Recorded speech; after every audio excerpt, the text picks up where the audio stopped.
In the past year, as people were forced into the comfort of their homes by the pandemic, they were welcomed in open arms by one of the most addictive pastimes of any homebody: television. Comcast reported that the average household was watching over 8 hours more every week in the midst of COVID-19's first worldwide spike, and the information gathering company Nielsen found an average increase of 61% in streaming video from your TV. And as a result, expectedly, this also drove the popularity of anime to new heights, and let it soar as one of the most popular forms of entertainment over the past year. Earlier in 2021, Attack on Titan was the most in-demand show, not just anime, but actual show airing in the entire United States. An unprecedented feat for anime thus far. But while anime as an industry soars, the workers and animators who keep said industry running behind the scenes are arguably worse off than ever before, as the gap between company profits and worker wages continues to widen. Today I'll be discussing the harsh reality of being a Japanese animator, and what it means to pursue your artistic passion in the midst of anime's most popular time across the world. In my last video, I detailed the sad truth of being a mangaka, a manga author, and though the topics are similar, I believe it would be a disservice to compare being a mangaka and an animator directly, let alone put them in the same video. Manga and anime, though connected, are two very different industries, as is the work that goes into each. Nor is either completely that bad, if it may seem that way. Being an animator means that you can work directly on something you love. Frame by frame, you can put your all into a product for the whole world to see and contribute to animation that inspired you growing up. But as with any job, but even more so with being an animator, it's necessary to weigh the cons of it all, as one of the most cutthroat industries in the world. Despite the anime industry bringing in over $21 billion in 2019, according to the Association of Japanese Animation's poll of animators, for their on-average workday of about 12 hours, a number that already shouldn't be scoffed at, 50% felt like their wages were insufficient compared to the work that they put in. In a New York Times article interviewing Tetsuya Akutsu, who's worked as a head animator on episodes of shows like Darling in the Franxx and Made in Abyss, he claimed to earn about $1,400 to $3,800 a month, or about $17,000 to $46,000 a year as a top animator. Because of how much time he has to devote daily to the job and the financial instability, he acknowledges that it's impossible to get married and to raise a child as an animator in Japan. It's almost as if you can't even have your own life. And even though a range of $17,000 to $46,000 is nothing to be scoffed at, compared to his American counterparts in animation, this pales in comparison to their average of $65,000 a year or more. And even Akutsu, as overworked and underpaid as he is frankly, one of the lucky ones. He is what this New York Times article noted as a Ganga man, the more renowned, generally freelance animators who get hired to work on key episodes or scenes, and this is contrasted by the Doga man, more common entry-level animators who work frame by frame to connect those key illustrations together, to make, well, animation. For them, that $45,000, what already seems like a low number for the amount of work he puts in, that number is only a dream to them.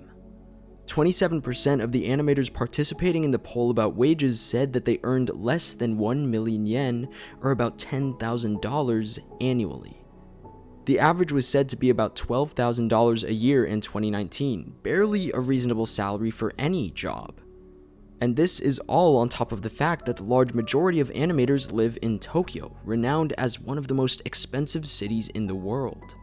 It isn't a far stretch to say that for 1 million yen a year, living in Japan isn't an easy task. And to escape the poor salary deals, many work without contracts as freelance, but that means that they don't have company benefits like health insurance while arguably working just as hard. And some animators don't even do as well as others in other specializations as well. The most highly paid storyboard animators, for example, who draw frames to plan out the episodes, reportedly only receive 80% of other kinds of animators. But doing what you love isn't always about the money. In fact, for most artistic pursuits, money almost always takes a second or third priority.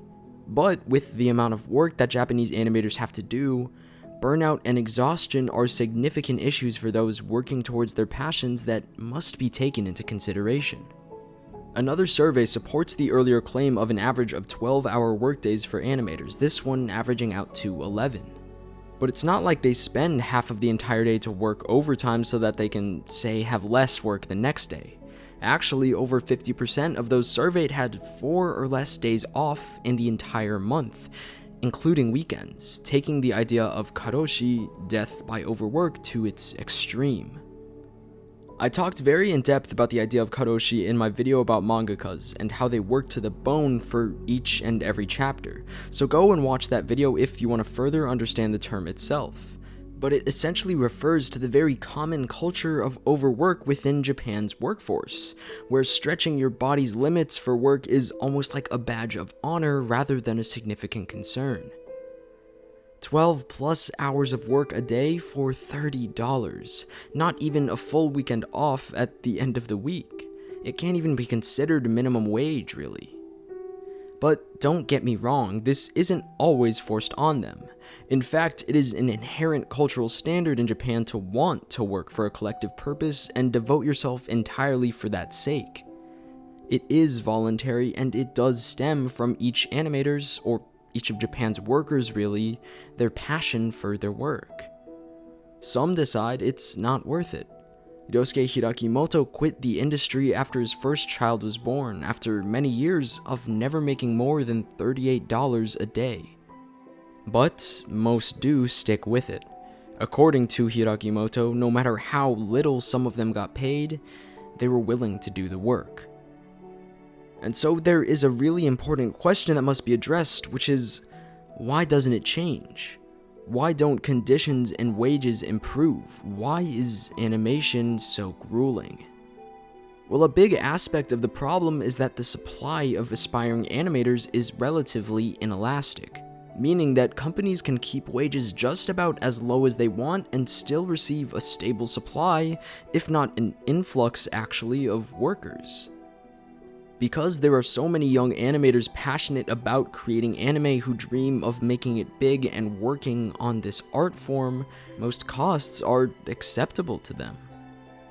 After all, it isn't a dead-end job being an animator. Hayao Miyazaki, the famed co-founder of Studio Ghibli, and Hideaki Anno, the director of Neon Genesis Evangelion, both began as mere animators. You can become a director or supervisor, all of which do pay reasonably, though of course that doesn't necessarily mean any less work, just more reasonable pay for it. Simona Stanzani, a translator in the animation business for over 3 decades now, described this inelastic trend in more blunt terms. She said that studios have a lot of cannon fodder. They have no reason to raise wages. The excessive hours and low wages are allegedly in violation of Japanese labor laws. Japan's labor ministry said the government is aware of the problem, but had little recourse unless animators themselves filed a complaint. And such, because most are willing to put up with it, nothing really changes. Because Japan in general cultivates a work environment of avoiding direct confrontation and working your hardest no matter what, the problem persists. But that culture of keeping your head down doesn't go for everyone. In the midst of arguably MAPPA Studio's biggest and busiest year ever in 2020, heading productions of Attack on Titan Season 4 and Jujutsu Kaisen, the 2 most popular anime of the year, several accusations of insanely low wage rates from their workers arose. They claimed to have factory-like, unhealthy working conditions, working them until the sun came up. And though this problem actually seemed to be rooted in the fact that Netflix wasn't willing to pay MAPPA enough budget proportionally to the amount of work going into the projects, it doesn't change the fact that its ultimate downstream effect fell onto the workers who felt obligated to speak up. And also, not every company is some horrible machine pumping the life out of their animators if that's what it made it seem like. Kyoto Animation is known for giving employees favored salaries instead of always outsourcing to freelancers, the cheaper and more common option. And so, at the end of the day, the issue is systemic. It is built upon restrictive budgets from production committees and the Japanese culture of overwork and the almost indistinguishable passion of young animators to work on the anime they love. It's difficult to even think about the fact that a form of media that brings millions joy and entertainment rides on the back of so much exhausting work. Leave a comment on what you think. I always encourage discussion and opinions on such a controversial and difficult topic. And as always, this has been the Anime Culture Corner. I hope you enjoyed the video. Don't forget to like and subscribe for future in-depth show, manga, and character analyses.